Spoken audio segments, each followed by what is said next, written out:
வணக்கம் மதுமிதாவின் காற்றுவெளி நேயர்களே. எழுத்தாளர் லாசா ராமாமிர்தம் அவர்கள் எழுதிய நாவல் கேரளத்தில் எங்கோ. வாசிப்பவர் மதுமிதா. அத்தியாயம் 1. விடிவேளையின் சில் காற்று அந்த பள்ளத்தாக்கில் அலைகையில் திரைச்சீலையில் தீட்டிய ஓவியம் பெருமூச்செறிவது போன்றிருந்தது. கமுகும் தென்னையும் பலாவும் அடர்ந்த அணைப்புள் என் குடிசை செல்லத் தங்கை போல் ஒடுங்கியிருக்கிறது. நாற்புறமும் குன்றுகள் கோட்டை போல் சட்டென்று கண்ணுக்கு படாமல் அதை காக்கின்றன. தங்க முகில் ஒன்று கம்பீரமாய் பெரிய பட்சி போல் மேலே தவழ்கிறது. இது சொர்க்கம். உயிரே போ என்று சொல்லி சொன்ன சொல் கேட்டு உயிர் போவதாக இருந்தால் குழுகுழுவென்று ஏதேனும் ஒரு மரத்தடியில் படுத்து உயிரை விடுவதற்கு இந்த சீமையை விட உகந்த இடம் இருக்காது. அமைதியின் உச்சக்கட்டமே என் உயிர் என் கூட்டில் இருத்தல்தானே. யதார்த்தத்தை நேருக்கு நேர் சந்திக்க அஞ்சி தேடும் பொய்மை நிலையை எஸ்கேபிசம் என்கிறார்கள். எஸ்கேபிசத்தில்தான் இங்கு வந்தேன். வந்த இடத்தில் அதையே யதார்த்த சித்தி கண்ட பின் வேண்டுவதற்கே வேறு இல்லை. முழு மறதி எனக்கு சாத்தியமில்லை. எனக்கே நெஞ்சிலே வைத்து புழுங்கும் சுபாவம். அம்மா என்னை ஒரு முறை கார்கோடகன் என்றிருக்கிறாள். இங்கு என்றுமே தாங்க முடியாத வெயிலோ புழுக்கமோ இருந்ததில்லை, இருக்கப் போவதும் இல்லை. ஆனால் மழை பெய்தால் வானம் விண்டு கொள்ளும். வேனிலில் வெள்ளக்காடுதான், நனைந்த குருவி போல். இந்த குடிசை மட்டும் ஜலத்தில் தனித்து நிற்கையில் பரிதாபமாக கூட இருக்கும். ஆனால் வெயில் தலை காட்டியதும் என் குடிசை ராஜாத்திதான். பூமியின் போதமும் சூரிய ஒளியும் புதிதாய் கலக்கையில் குபீரென்று கிளம்பும் மண்ணின் ஆவியால் மனம் கமழ்கிறது. என்னை ஆண்டுகொள் என்று பூமி சூரியனுக்கு காட்டும் ஆராதனை அர்ச்சனையில் வில்வ இலைகள் போல் புள்ளினங்கள் ஆகாயத்தில் பறந்து செல்வதே ஒரு கண்கொள்ளா காட்சி. மண்டியிட்டு பூமியில் காதை வைத்து கேட்டால் அருவி கேட்கும். எங்கே என நான் தேடிப்போனதில்லை. இங்குதான். இங்கோ எங்கோ எங்காயினும் தாவரங்களின் அடவியில் உள்பாவாடைக்கு கட்டிய ஜரிகை போல் மடிமடியாய் பாய்ந்து கொண்டிருக்கும் எந்த நதியிலிருந்து வழி தப்பிய சன்ன பிரிவோ உர்சுக்குத்தான் தெரியும். தினம் காலையில் பானையில் அவள் எடுத்து வரும் கற்கண்டு தீர்த்தம் அதிலிருந்துதான். எனக்கும் சாயா நேரம் வந்தாச்சு. சேறு போல் காப்பி குடியனாக இருந்தவன் நானா இப்போ சாயா கஞ்சி வெள்ளம்? நினைக்கத்தான் ஆச்சரியமாயிருக்கிறதே ஒழிய நினைத்து பார்க்கின் என்ன குறைஞ்சு போச்சு? இதுவும் ஒரு ருசிதான். ஆரோக்கியம் கூடித்தான் இருக்கிறது. ஒன்று கண்டேன், கண்டுகொண்டே இருக்கிறேன். ஒரு பழக்கச் சூழ்நிலையிலிருந்து புதுசுக்கு மாறுவது ஏற்றமோ தாழ்வோ பரமபத சோபான படம் மாதிரி மாறுவதற்கு மனதை திடம் பண்ணி கொள்ளும் வரை அந்த தடம் கூட பூரா தன் முயற்சி என்று சொல்வதற்கில்லை.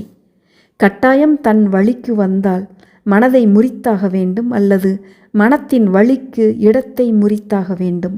மாறுதலை மனம் ஏற்றுக்கொண்டதுமே புதுக்கோலத்தில் மனம் படிவதைத் தவிர வேறு வழி எல்லாமே அவ்வளவுதானே. தன்னிறக்கத்தினின்று விடுவித்து கொள்ள வேண்டும். அதுவே ஒரு நித்திய சாதகம். பிறகு அவ்வளவு கஷ்டமில்லை. மற்றும் இருப்பதுதானே மாறி மாறி பங்கு சுற்றி வருகிறது. ஒன்று வேணுமானால் வேறு ஒன்றை இழக்கத்தான் வேணும். கிடைப்புக்கும் இழப்புக்கும் வித்தியாச எடைதான் தீர்ப்பு, தண்டனை, வெகுமதி எல்லாமே. உர்ஸ் வருகிறாள். நான் ஓவியன் அல்ல. என் கவிதைகளும் சொற்களற்று உள்ள எழுச்சியின் புனைதல்கள். அவைகளில் அவள் இடம் என்னவென்று எனக்கு இன்னும் நிச்சயமாகவில்லை. அதுவும் பரமபத படம்தான். ஒரு சமயம் பெரிய ஏணி, மறுசமயம் பாம்பு. நாம் எல்லோருமே ரசாயன முடிச்சுகள். அவ்வப்போது மாறுதல்களுக்கு உட்பட்டவர்கள். அறையில் முண்டு, மேலே ரவிக்கை, இடுப்பில் மண்குடம், தோளில் தாளங்குடையுமாய் கொங்கு நாட்டின் தந்தி விலாசம். திடீர் மழை. அழுத குழந்தை சிரிச்சுதான். திடீர் மழை பெஞ்சுதான். உடனே வெயில் காஞ்சுதான். கன்னத்து கண்ணீர் கக்கடகட சிரிப்பில் பப்பளபள என்கிற மாதிரி வருகையில் பியூசி வரை எட்டி பார்த்திருக்கிறாள் என்று யார் நம்புவார்? முதல் பரீட்சையிலேயே கோட்டு என்று நினைக்கிறேன். அதற்கு மேல் படிக்க வைக்க வசதி இல்லையோ, படிப்பில் முனைய அவளுக்கு மனம் தளர்ந்து போச்சோ எதுவென்று அறியேன். ஆனால் உர்ஸ் பற்றி ஒன்று தெரிந்து கொண்டேன். உர்ஸ் புத்திசாலி, ஆனால் அவளுக்கு உடம்பு வணங்கவில்லை. அவளுடைய கவர்ச்சியே அதுதானோ என்னவோ. படித்துவிட்டு சும்மா இருக்கும் மலையாளி உண்டோ? மலையாளிகளில் சோம்பேறி உண்டோ? ஆனால் உர்ஸ் சோம்பேறி. எதிலும் அவளுக்கு ஊக்கம் கிடையாது. வேலைக்கு போய் 10 to 5 வரை மேசையில் அமர்ந்து பேனா உழைப்புக்கு உடலும் மனமும் இடம் கொடுக்கவில்லை. உடம்புக்கென்ன கேடு? சரியான கடைந்தெடுத்த உருட்டுக்கட்டை. எல்லாம் மனசுதான். வீட்டுக்கு ஒரே பெண், ஒரே குழந்தை. பெற்றோருக்கும் அவளை உழைப்புக்கு பழக்க வேண்டும் என்கிற எண்ணம் இருப்பதாக தெரியவில்லை. தேவை நிறைய இருக்கிறது. கிடைத்தால் ஆடு அன்றைக்கு, மாடு மத்தியானம். கிடைக்காவிட்டால் கிடைக்கும் வரை எங்கானும் உருண்டு உறங்கிக்கிட. அதுவே தத்துவம் என்றால் பிறகு அவர்களை என்ன செய்ய முடியும்? மிஸ்டர் ஜார்ஜ் தண்ணி போடுகிறார். மிஸ்ஸஸ் ஜார்ஜ் தண்ணி போடுறாங்கோ. மிஸ் உஜ்லா ஜார்ஜ் என்னைக்கு போட போகிறாளோ, அல்ல ஏற்கனவே தொடங்கியாச்சோ தெரியாது. தெரிந்து எனக்கு என்ன ஆகணும்? குடிசை உள் போகிறாள். குடிசை என்றால் இதுதான் அசல் குடிசை.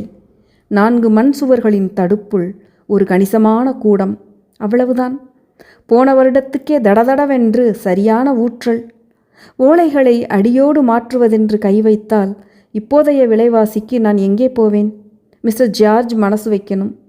மேலே ஏறி இருப்பதையே அங்கே இங்கே நகர்த்தி கொஞ்சத்துக்கு கொஞ்சம் சரி பண்ணினால் உண்டு. அப்படித்தான் செய்யணும். 2 மொந்தைகள் சூத்திர கயிறை இழுத்துவிடும். ஐயா காயிற சமயமாக பார்த்து தூத்திக்கணும். நரகத்துக்கு அவரை நான் இழுத்துச் செல்கிறேனா? ஆமாம் ஆமாம், அவர் ஏற்கனவே பார்க்காத இடம் ஒன்னோ. இனி அங்கு இல்லாத இடம்தான் அவருக்கு நரகம். அவர் அந்த கட்டத்துக்கு வந்தாச்சு.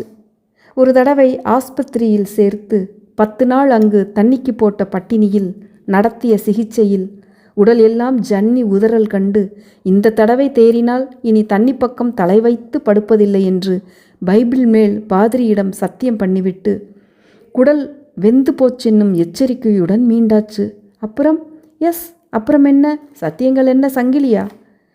குடிசையை சேதம் பார்க்க சொல்ல எனக்கு உரிமை உண்டு. ஆனால் பார்ப்பாரோ மாட்டாரோ? இனிமேல்தான் பார்க்க வேணும். குடிசைக்கு சொந்தக்காரர் அவர்தான். எனக்கு வாடகைக்கு விட்ட மறுநாளே பள்ளத்தாக்குக்கு வெளியே இன்னொரு குடிசை எழும்பத் தொடங்கியாச்சு. ஓலைகளை வெட்டி வீழ்த்தி உலகம் படைத்தது எனக்காக முடைந்து வேய்ந்து சேரை குலைத்து எழுப்பி அப்படியே கூரை மேலேயே கதகதவென்று அல்லது சுல் சுல்லென. போதையில் வித்தியாசம் என்ன தெரிகிறது?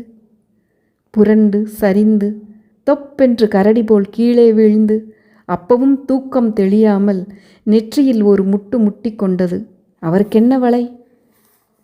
குடிசையின் சனி மூலையில் ஒரு பெரிய மண் அடுப்பு, அத்துடன் இளைத்த மேடையுடன்.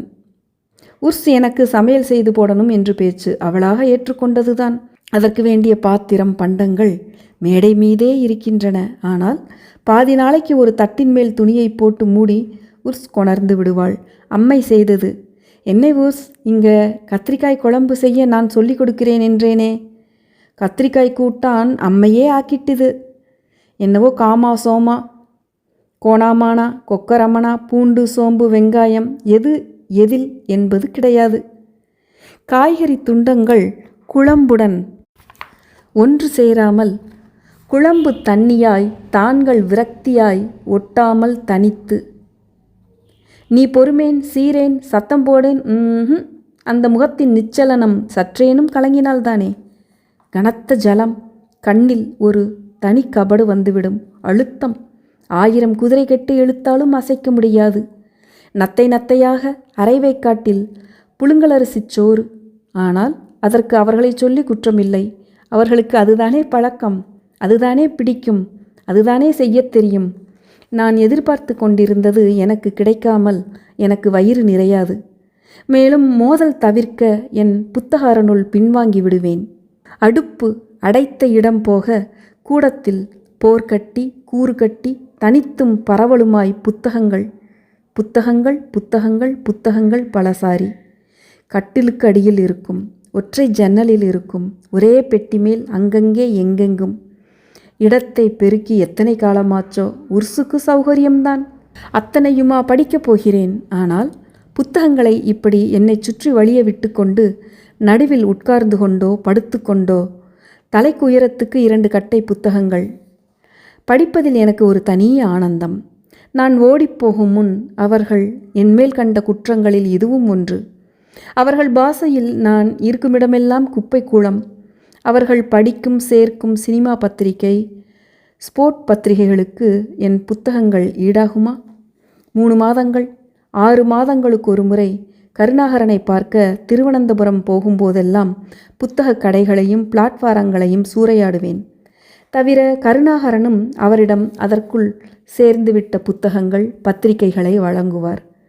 அவருக்கு பத்திரிகை ஆஃபீஸுகள் பழக்கம். பிஸ்னஸ்மேன் மட்டுமல்ல, அவர் எழுத்தாளரும் கூட. நிறைய வாங்கியும் படிப்பார். உர்ஸ் ஒத்தாசைக்கு வந்து கோணி மூட்டையை இறக்குகையில், அவள் கழுத்து வளைவிலிருந்து இளமை நெடி அடிக்கையில், புஸ்தகம் ஒரு நாள் வீட்டை பிடிச்சுட்டு சாமியை வெளியே தள்ளிட போகிறது. வாசலில் கயிற்றுக்கட்டிலடியில் சட்டிப்பானை. அப்படித்தான் வெட்ட வழியில் தாமசம். ஞான் பறைஞ்சாச்சு. அவளுடைய பறை கொட்டலில் பாதி நிஜம். என்று முழுசாகப் போகிறதோ? புத்தகங்கள் இழுத்து விடுவதால் வயிற்றுச் செலவு இழுப்பாகிவிடும். ஒரு சமயம் களத்தில் சோற்றுக்கு பதில் மரவள்ளி கிழங்கோ சோளமாவோ சொல்லிக்கொள்ளாமல் முனகினாள். சோக்காகச் சொல்லிடிப்பாள். காரணம் உங்கள் புது ஜே கிருஷ்ணமூர்த்தி, பழம் ஜீன் கிறிஸ்டோஃபியே. சாமியே விழிச்சு கேட்கட்டும். 2ம் நான் வாங்கலையே, கருணாகரன் கொடுத்ததல்லோ. அப்போ சாமி காலையில் மிலிட்ரி ஓட்டலில் வறுத்த மீன், கோவளம் காச், மொச்சைப்பருப்பு சுண்டலும் ஒரு கை பார்த்ததோ? கண்ணை இறுக மூடி காதை பொத்திக்கொள்ளும் என் அருவருப்பு கண்டு அவள் சிரிப்பு உருண்டோடும். என் செவி மண்டலத்தில் ஏதேதோ இனித்த கோலங்கள் போட்டுக்கொள்ளும். ஒன்று போனால் ஒன்று உண்டு, ஒன்று வேணுமானால் ஒன்றை இழக்கணும். ஒரே சமயத்தில் எல்லாமே நீ இருத்தி கொள்ள முடியாது. அத்தியாயம் 1 நிறைவு பெற்றது. அத்தியாயம் 2 சந்திக்கும் வரை அன்பு வணக்கங்கள் கூறி விடைபெறுவது உங்கள் மதுமிதா. நன்றி, வணக்கம்.